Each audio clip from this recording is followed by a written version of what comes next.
Alrighty friends, today we are going to do some grid art, and I have got my cold press watercolor paper all taped with some washi tape, and I'm adding some more tape onto the page. So we are going to have 8 sections there, and you need to make sure that that's all stuck down.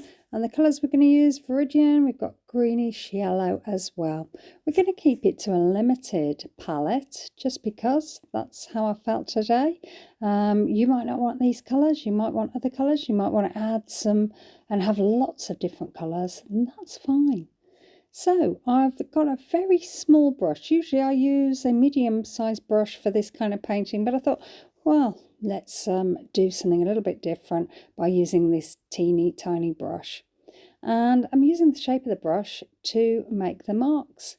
So pushing the brush onto the page, and then with this one I'm making some sort of semicircles on here, and then going for that lovely yellow, and I'm letting the paint merge as the paint touches each other. And then I'm using the other colour, so I've gone for the limey green, the greenish yellow there, and then gone for the Viridian here, just to make it a little bit different. So you can see the cold pressed watercolour paper there, you can see the lovely texture. It's a really, really lovely, and I think that's what I like about cold pressed watercolour paper, is the texture, the richness of it, and the way that it just wants to take the paint off your brush. It's really, really thirsty. So I'm just sweeping the colour across that little grid there, and then using the shape of the brush and bringing down some marks in the next one. So I'm trying to be different in each and every one. Some of them are a little bit similar, but that's okay. I've got circles, I've got some straight lines, I'm using the shape of the brush, whatever pops into my head. I haven't washed my brush there, so you've got sort of like this third colour that's happening there. And then I decided, well, I'll do a little band across the page, and then sort of like these little tree shapes, which I'm going to put on there. Just going around, doing like a semicircle, and then bringing them down to that green there. Really, really pretty.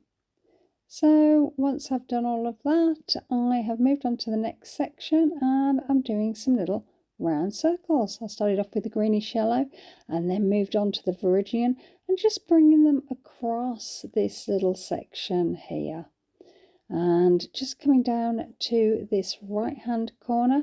But I've now changed the paint to the greenish yellow, and you can see the colours mixing there. Continuing with this little grid, I'm then going over to the left hand side and bringing that down to that corner there, and then continuing up on the right hand top corner and bringing it into that corner. So then once I've done that, I've decided, well, I'll add another block of colour there, and just fill that all in with lovely lush colour, and then add some lines going up the page. So I hope you like this. If you like this, maybe you'll consider liking, subscribing, maybe you'll leave me a comment. Let me know whether you'll try this. Maybe if you like this, maybe you'll consider hyping, and that will tell YouTube that you really like this video, and it will push it out to more people. So I've let all of that dry, and you can see it here, all the different sections. And then I decided, well, what else can I do? So I got my gold ink. It's Winsor & Newton gold ink. I've got a very small brush, and I just thought, let's just do some mark making on top. So dragging that ink down the page, just along those edges there. And then I thought that would be nice to just do some little circles inside the circles that I've already done. It just pretties them up, just adds a little bit more dimension to them. And you can see the fizz of the ink there. It's really, really lovely to watch this ink. It just sort of fizzles away and is really, really pretty. So once I've done that, I'm then adding some marks on top of that yellow band there, directly above those green lines, and then adding some outline to the green paint that we've done there. So I've got a members page and you can have a look. There's a join button just below, and if you go in there you'll see that there are 2 levels. There is a supporter or super supporter. Being a super supporter means that you get videos first, and also you get members only videos. So have a look. If you press that join button, you won't join at that point, so you can have a look, see what's on offer and make a decision from there. I would love to see you on that page. So continuing with this grid art, bringing that ink, round and bringing it round there, and then adding it to the tiny little tree shapes. Really, really pretty to do. So you'll need to let that dry. Now the ink does take a little bit longer than your watercolour paint, so you know, give yourself a good half hour. You could dry it with a heating tool, but I suggest bringing your heating tool away from it because it does tend to sort of like pop, and it leaves a bit of a mark. So when I've done that, I've just bring the tool away and give myself some space and dry it carefully.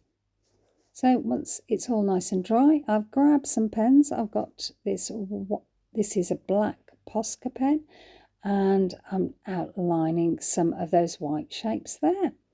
I just thought it looked a little bit flat and it needed something else. It needed something to make it pop a bit, and black obviously makes everything pop. It gives you that kind of shadow gap, and then the colour just becomes a little bit more vibrant, and you can just see there's a little bit more depth to it. So outlining the gold, and the good thing about the gold is that when you're outlining with a pen, because it's sort of a raised surface, really easy to outline. And adding some dots down these green marks here, and then outlining some of the paint marks on the next section. So when I've finished all of that, I've grabbed my heating tool. It's a size X heating tool, really, really good. And then I'm just pulling the tape off. I'm going to pull the tape off around the outside section, and then I'm going to pull the painting up to you so you can see. You can see the lovely gold detail there and how it shines in the light. Really, really pretty and fun to do. Now, I don't know what I'm going to use these for, but I really feel as though I should. So if you've got any ideas, please let me know in the comments. I would love to hear from you. Okay, well, thanks so much for watching, and hope to see you again soon. All right then, bye.